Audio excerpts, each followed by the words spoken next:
Всем привет, друзья! Добро пожаловать на мой канал, с вами Карелин, и мы продолжаем проходить Тварюка. Загружаем. На чем мы остановились? Так, мы остановились на том, что нам кто-то постучал в окно, и мы решили посмотреть. Давайте глянем, что нас там ждет.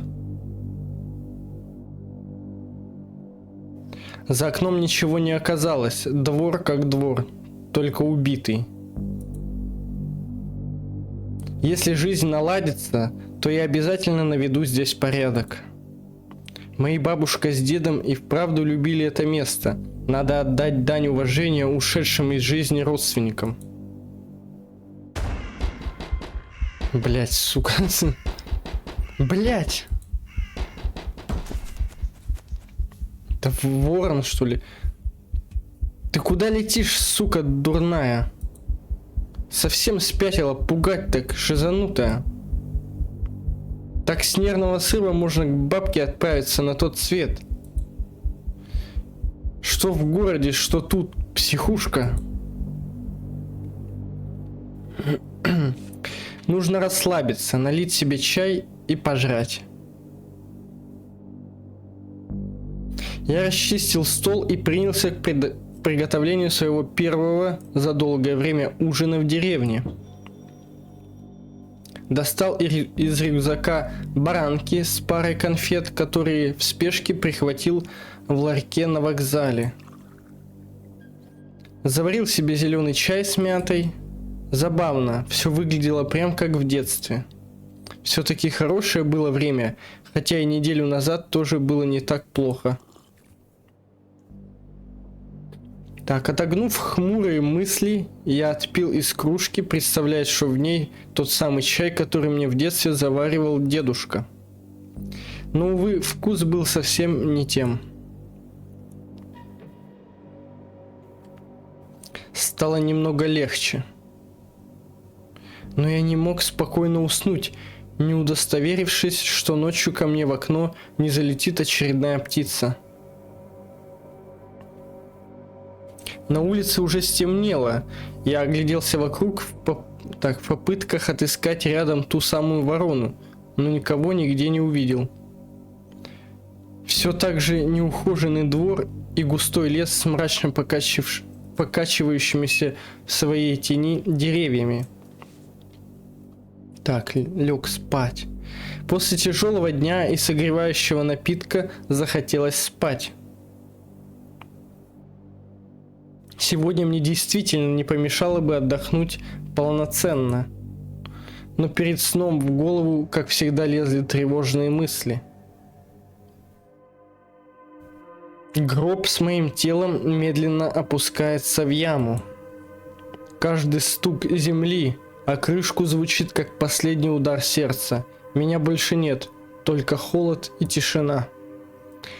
Мое тело растворится в этой земле, сгниет и станет пищей для червей.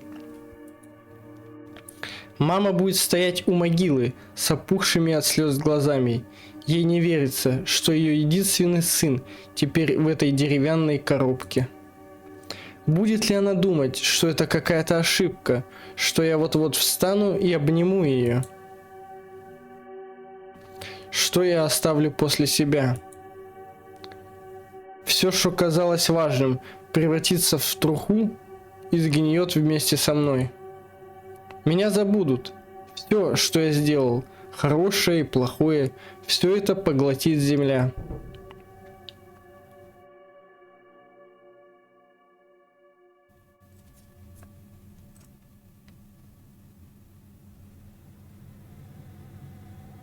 Какая-то муха летает. Глубокой ночью что-то внезапно вырвало меня из объятий сна. Ночная деревенская тишина была осквернена монотонным нервирующим жужжанием. Упрямая муха, словно выбрав меня своей ночной жертвой, безжалостно нарушала спокойствие. Не прекращая попытки забраться в дом, она будто испытывала мое терпение.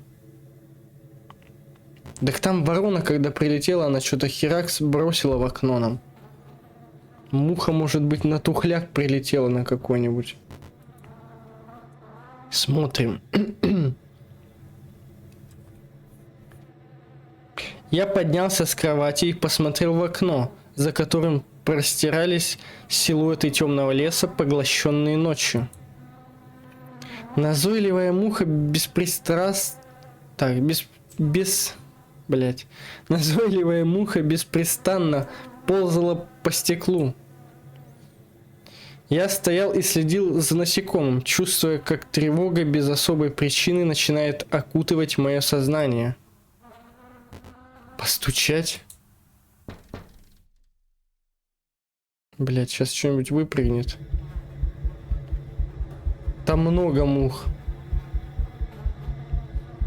Они прилетели. Кто-то появился, силуэт чей-то, видели?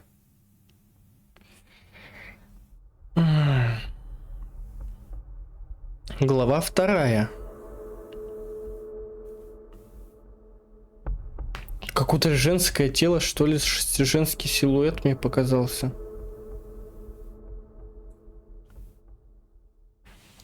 Как будто бы с длинными волосами.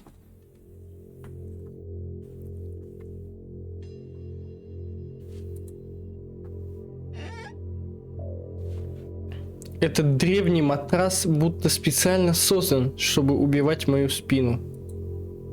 Как всегда, проснулся в холодном поту. Спасибо стрессу за очередной кошмар. Ну, комфорта нет, зато живой, вполне себе обмен. За окном стоял серый и пасмурный день. Да уж, ни хера хорошего, кажется, сегодня не произойдет, хотя для меня это даже привычно. Зарядочку надо сделать, да. Немного размяв кости, я решил пройтись по этой дремучей деревне. Блять, сейчас по деревне будем ходить. В голове крутилась мысль о местном магазине. Надеюсь, он еще не закрылся. В противном случае мне придется вспомнить детские уроки выживания и отправиться воровать яблоки на пустующих участках. Как было бы просто и беззаботно сейчас бродить по округе в поисках сомнительной пищи, если бы не мои текущие, не совсем законные дела. Но кто я без них? Нужно запастись едой на пару дней и заодно посмотреть, что тут да как. Может, и встречу кого из местных, разведаю новости, узнаю, как изменилась жизнь в этом уголке мира, пока меня здесь не было.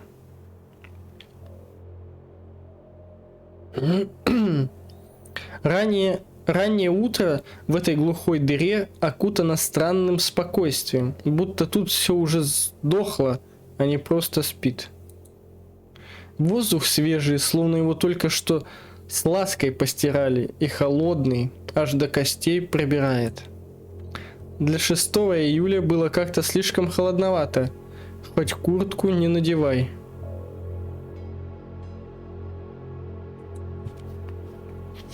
Тем не менее, в этом утреннем пейзаже было нечто такое, что на мгновение возвращало вкус жизни, мне будто снова лет 12. Вспомнилось, как в детстве мы с самого утра носились тут между домами с соседским пацаном под ворчливые крики стариков и лай собак из чужих дворов. Воздух наполнен легкий, и голова даже слегка закружилась от его свежести. Вокруг стоял запах травы и влажной земли, на душе стало приятно. Так непривычно, что дышится легко, а не как обычно городской пылью и грязью. Шагая по затихшей деревне, я будто замедлялся сам, подстраиваясь под ее ритм, под ее медленный ход жизни. Тишина и покой вокруг невольно заставляли оглянуться на прошлое и задуматься о будущем. Так, я смотрел на пустые окна и облупившиеся стены. Когда-то тут жили люди, а теперь все разливается и будто смеется над моими воспоминаниями. разваливается все. Ну так-то да, вот что-то какие-то дома вообще, блядь, крыша аж по самую землю ушла. Сейчас здесь осталась только разруха и давящее чувство, что прошлое безвозвратно ушло. Я уже почти дошел до магазина, как вдруг взгляд зацепился за дом слева. Когда-то в нем жила милая старушка, божий одуванчик. Она вечно сидела у дома и угощала нас яблоками, если мы могли показать, где на небе большая медведица. Ночью, что ли? Мы, конечно, не знали, где там эта медведица, и тыкали пальцем в небо, наугад. Бабуле, видно, было без разницы, все равно угощала, смеясь себе под нос. Сейчас ее дом уже весь развалился, зарос кустами. А яблоня позади дома как стояла, так и стоит. Может сорвать парочку яблок на завтрак. Хоть денег сэкономлю. В животе уже урчало от голода. Пора решать, где мне сегодня добыть провизию. Справа стоял магазин, где, думаю, можно взять что-нибудь перекусить, если там хоть что-то осталось. Слева заброшенный участок с покосившимся забором, за которым все еще росла яблоня. Я остановился, размышляя, куда податься. И у нас предстает выбор. Пойдем в магазин или за яблоней. Ну, я думаю, надо так сохранить этот выбор. Мало ли что, вдруг что-то там изменится. Я думаю, скорее всего, да. Ну и на этот раз я попробую сходить в магазин все-таки. Продукты. Я остановился в 5 шагах от магазина, который слишком карикатурно так приютился островком ностальгии в этом забытом месте. Старенький, но добротный, облупившаяся вывеска «Продукты» над дверью казалась приглашающей, несмотря на потрепанный вид. Окна целы, и сквозь их мутные стекла можно было увидеть заставленные чем-то полки и витрины. Старость строения не казалась упадочной, скорее она придавала ему характер, который говорил о тихой уверенности и стойкости перед лицом времени. Воздух вокруг был наполнен все теми же знакомыми запахами деревни. На мгновение я снова почувствовал себя ребенком, пришедшим в магазин замороженным в вафельном стаканчике. Подойти. Так. Открыть. Закрыто. Должен же быть в единственном магазине... Кто-то быть в единственном магазине в деревне. Должен, не должен, навряд ли. Эй, есть кто? Звук собственного голоса показался мне оглушающим в этой тишине. Я продолжил дергать ручку, не оставляя попыток открыть дверь. Эй! Сзади меня кто-то окликнул, и я вздрогнул так, что чуть не потерял равновесие. Дедуся. Молодой человек, чего вы ломитесь? Извините, я думал, что магазин еще работает. Так работает он, просто нет никого. Тебе купить что-то надо? Какой-то неизвестный дед, у него даже имени нет. Да, хотел посмотреть, что у вас есть. Ну, пойдем, покажу, что есть. Мрачный дедок. А я тебя не видел тут раньше. Приезжий? Я согласно кивнул. А как звать-то тебя? Я Алексей. Ну, можно было бы и соврать, конечно. Нафиг рассказывать всем. Ты же скрываешься. Немного скомканно представился я. Лёшка, значит.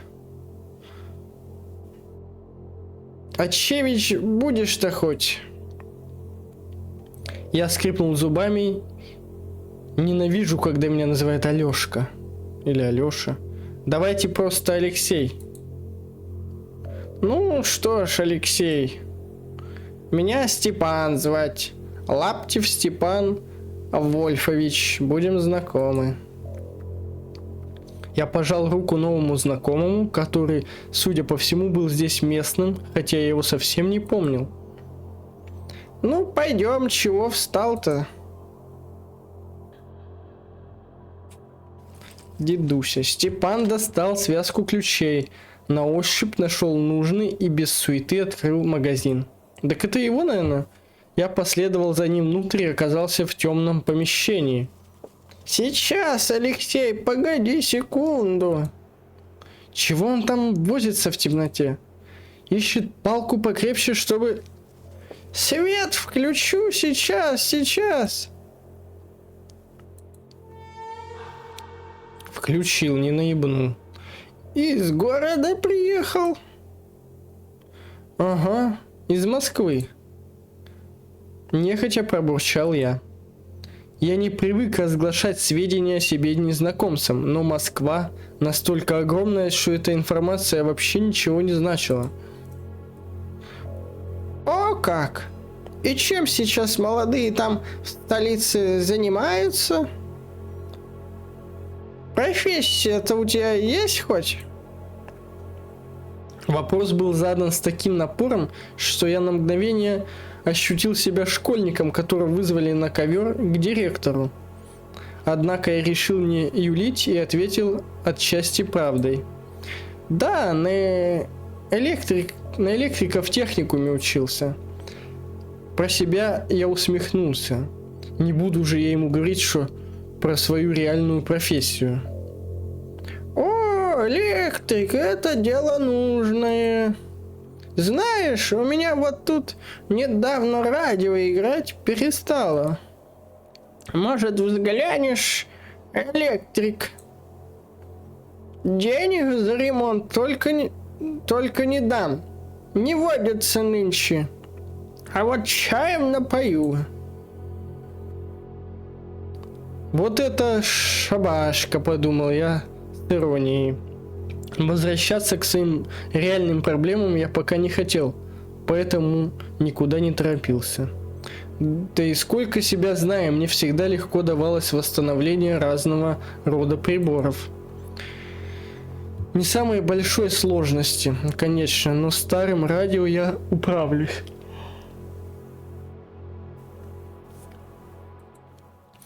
Помню, когда учился на электрика в Шараге, пару раз даже сходил на практику из чистого любопытства. Работу дали нетрудную – техобслуживание подъездных электрощитков. Один раз даже удалось найти закладку, казалось бы, надежно запрятанную коллегой-курьером. Коллега, блять.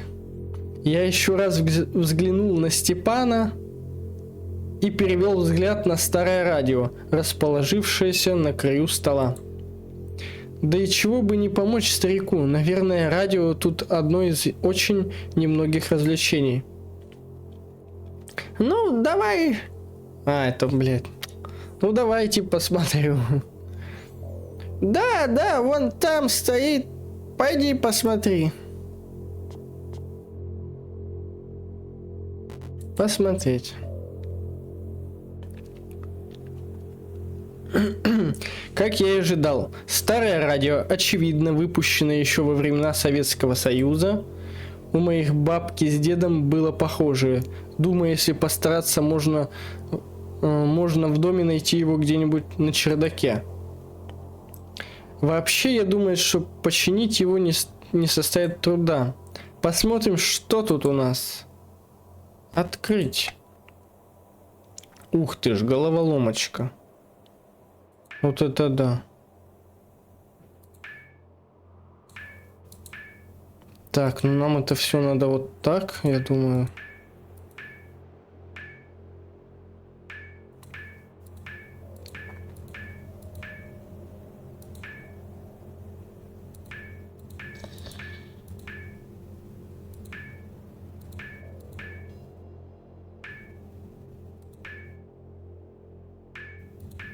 Так, вот так.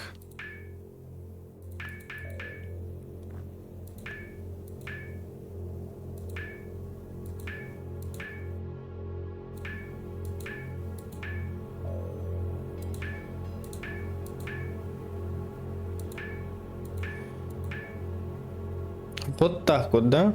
Готово. Возвращение через 0. Вроде бы готово. Можно проверять. Включить.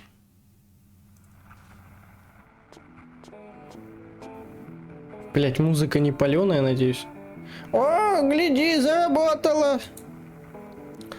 Ну, руки-то у тебя золотые. Сразу видно мастера. Знаешь чего? Радио-то это непростое. Однажды случилась забавная история. Мы с котом моим тогдашним Васькой, черный чертенок такой, закрыли магазин и сели ужинать. Ну как? Я за стол сел, а коту в миску супа положил. Включаю радио, а там говорят про какую-то танцевальную музыку. Слышу, Васька начинает мергать, и вдруг, как только заиграла музыка, подниматься и начинает танцевать на задних лапах. Я так смеялся, потом пытался ему включить музыку еще раз, но он только лениво посмотрел на меня и спать улегся. Степан посмотрел на меня так, будто оценивал мою реакцию на его историю. Ну, конечно, блядь. Мне саму история какая-то ебанутая показалась. Кот, блядь, танцевал под музыку на задних лапах. Бред? Бред. Но я лишь пребывал в недоумении. Спасибо тебе, Алексей. Со скуки теперь точно не помрем. Да пустяки. Я скривил улыбку и развел руками. Ну, как и обещал, пошли чаем напою. Расскажешь, как там городские живут нынче. С утра я совсем ничего не ел. Дед вроде бы приятный, подумал, что от чая я не откажусь. Я согласно кивнул. Ну вот и замечательно, пошли.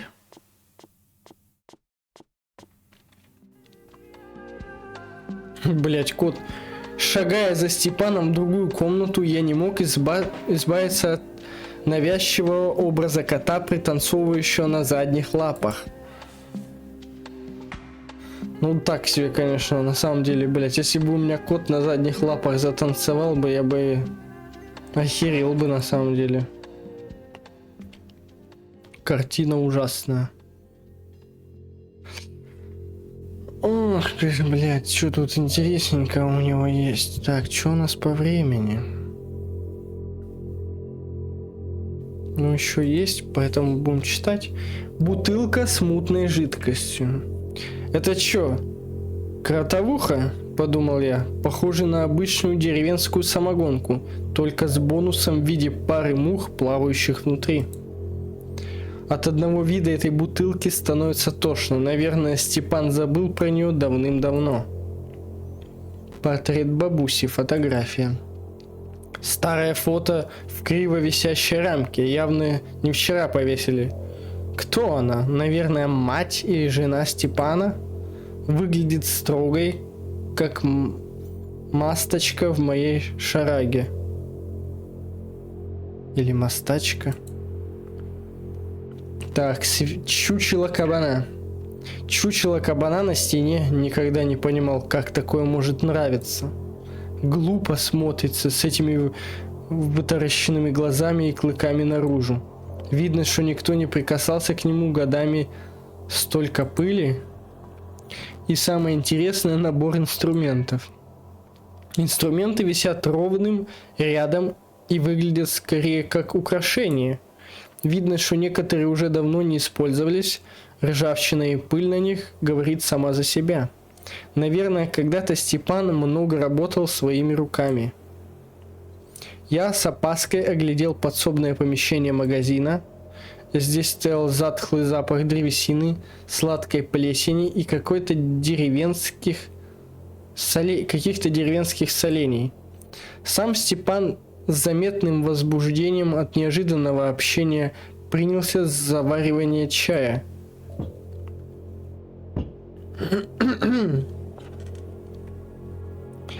Степан уселся за стол.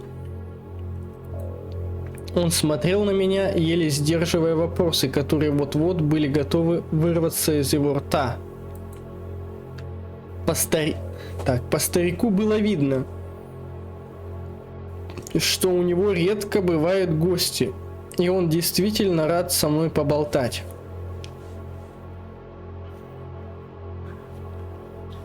Так.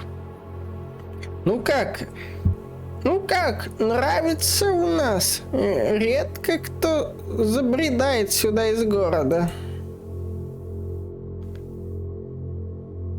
Я заметил... Блядь, да что такое это же? Я заметил, как Степан пытался за улыбкой скрыть свое неловкое волнение. Я улыбнулся в ответ, решив поддержать разговор. Да, здесь все совсем по-другому. Тихо, по-домашнему. Коровы, козы. Перечислял я первое, что приходило на ум. В городе такое редко встретишь. Степан кивнул, погружаясь в свои мысли, продолжая держать кружку. А чего приехал-то? Я задумался, что ему ответить. Ясно дело, я не мог выдать ему, что я скрываюсь тут от криминальных личностей, еще ментам сдаст. Можно, конечно, сказать, что я приехал в дом бабушки, или напиздеть, что хочу купить тот дом как вариант. Приехал в дом бабушки, хочу дом в вашей деревне. Не надо пиздеть, не надо говорить, что приехал в дом бабушки, это палевно. Он поймет, что мы тут живем. А так, скажем, хотим купить дом в вашей деревне. Это же не значит, что мы жить. Чисто хочем купить, посмотреть. Якобы временно. Хочу купить дом. Да вот, хочу дом в вашей деревне купить. Хожу, присматриваюсь.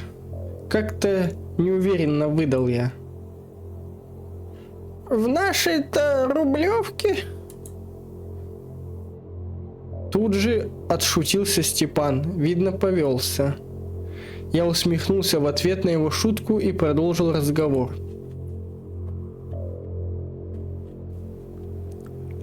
Так. Всегда интересовало, как люди живут в таких местах. Просто и как-то по-настоящему, что ли? Степан нахмурился, словно вспомнил что-то плохое.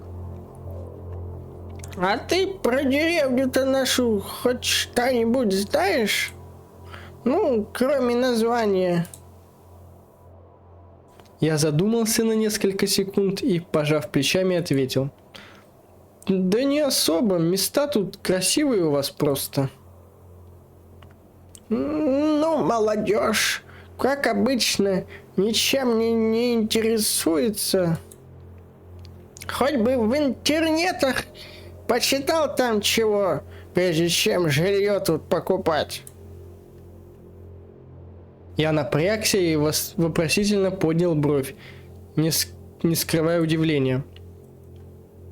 Ладно, не напрягайся ты сильно, я же в шутку. Деревня-то наша, она, понимаешь, непростая. Место это многое пережило. В каком смысле? Ну, знаешь... рассказ пошел, да?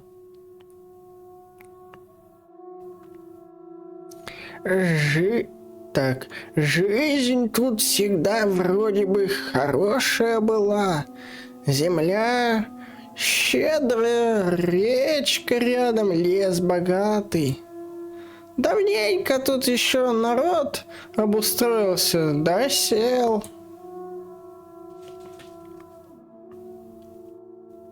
Жили, бед не знали, вроде все хорошо было. Но со временем странности начали замечать. Знаешь, за таким спокойствием, как у нас всегда, какая-то хтонь стоит. Поговаривали, будто лес здесь словно живой, места эти охраняет. Мол, если кто сюда со злом приходит, долго не живет. Я в такие байки никогда не верил. Сказки деревенские — это все. Но один случай до сих пор помню.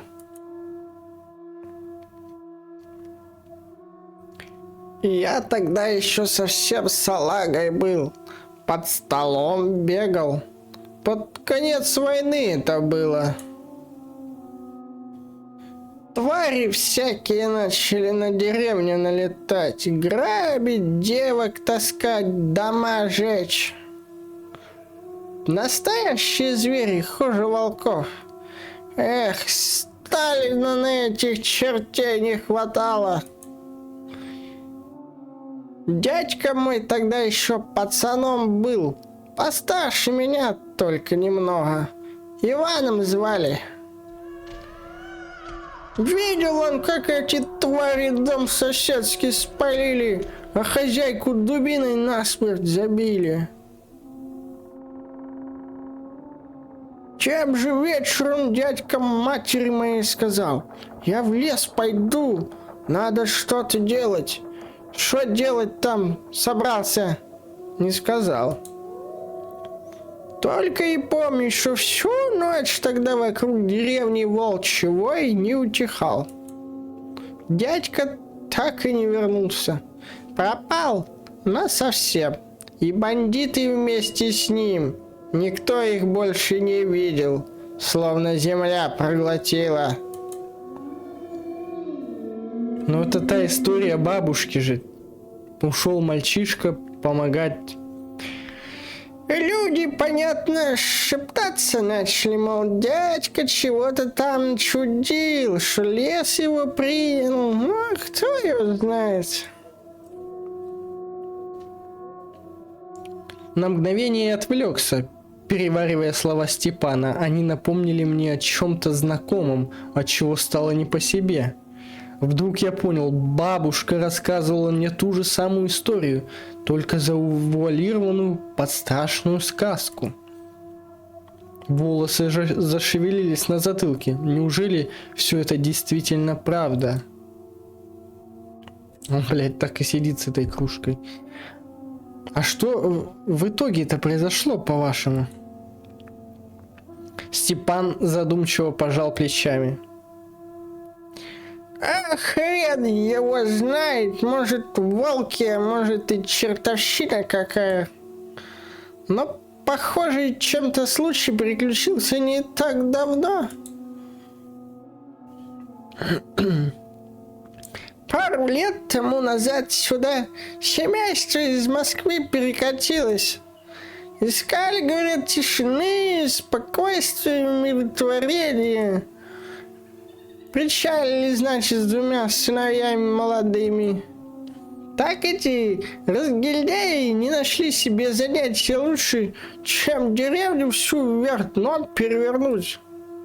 Шум стоял каждую ночь от посиделок их, как на празднике, да только вот радости никакой. Мы с ними, знаете ли, по-хорошему говорить пытались. Да им хоть бы хрен. Так вот, как-то в ночь на Купалу решили они по-своему развлечься. Девку какую-то из соседей деревни притащили к реке, пошли через лес, где даже днем не каждый местный ступить решится. Думали, наверное, и в наших лесах волшебство найдут. Или что вы там городские ищете? Ночь-то прошла, вот утром их как не было, так и нет. Полиция с собаками весь лес перерыла, да только к ночи одному девку отыскали. Напуганная до смерти, говорят, была. Говорить не может, только мычала что-то, да бормотала, не связано. От парней только и осталось, что пара клочков одежды в крови испачканной, а самих будто земля проглотила. Мне участковый тогда и рассказал, что шпана это, видать, девку-то споить и того, силой взять хотели. В лес ее потащили, а вот что дальше с ними стало, так никто и не понял. Девку допросить пытались, а она ничего ни тогда, ни после сказать не смогла. Глаза только в разные стороны бегают, да мычит что-то без конца. Вот ничего выяснить тогда у нас и не вышло. Следствие установило потом, что, видите ли, зверье лесное их загрызло. А чтоб селян успокоить, лесника нашего Петровича заставили капканов по лесу наставить, чтоб зверь к домам не подошел.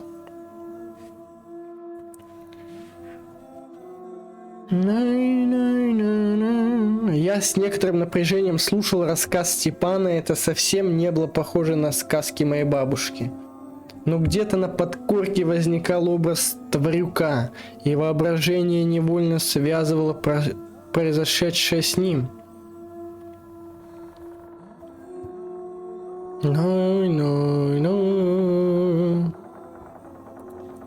Ведь тогда, столкнувшись с ним в лесу много лет назад, я убедился, что некоторые сказки не врут. Может, леший и вправду охраняет эти места. Блядь, думал, сейчас скример будет. Я отмахнулся от мысли и выдал первый возникший в голове вопрос. А может, их леший утащил? Улыбается. Может, леший утащил, а может и звери. Это уже каждый сам решает, пусть. Вот, что верить и что думать. А следствие без нас решит, что в отчете написать. Ну, ты знаешь, Алексей, дважды подумай еще, прежде чем дом тут покупать. И поспокойнее место будет в стране нашей. Да уж. Задумчиво, еле заметно покачав головой, пробурчал я.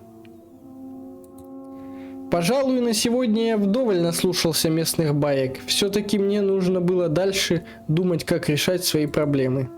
Пора идти домой. Степан Вольфович, спасибо за угощение и беседу. Мне идти уже пора. Да, ступай, конечно. За радио большое спасибо тебе еще раз. Что-то нужно будет, забегай. На вот, сушки возьми, хоть с чаем погрызешь, угощаю. Взять?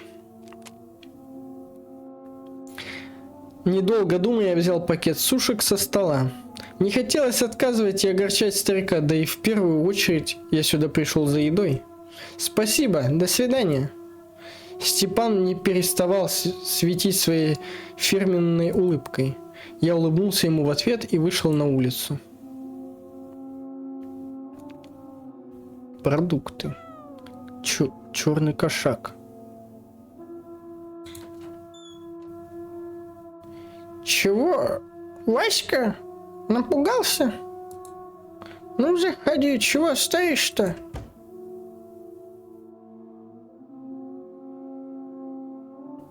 Блять, там что-то в окнах было. Ну ничего себе, сходил за хлебушком, усмехнулся я. Я немного ругал себя за то, что весь день прослушал рассказы странного деда, вместо того, чтобы решать свои реальные проблемы. Но если это место такое охраняемое, то может мне не стоит бояться Фомина и его братков? Вот бы их всех тоже земля проглотила. Приближаясь к своему новому дому, я уже предвкушал, как с довольным лицом упаду на скрипучую доисторическую кровать. Только судьба, похоже, решила, что будет иначе. А уже тачка стоит. С музлом каким-то там. Бум-бум. Или это не музло? Ладно, друзья. На этом мы закончим эту серию. Продолжим следующее.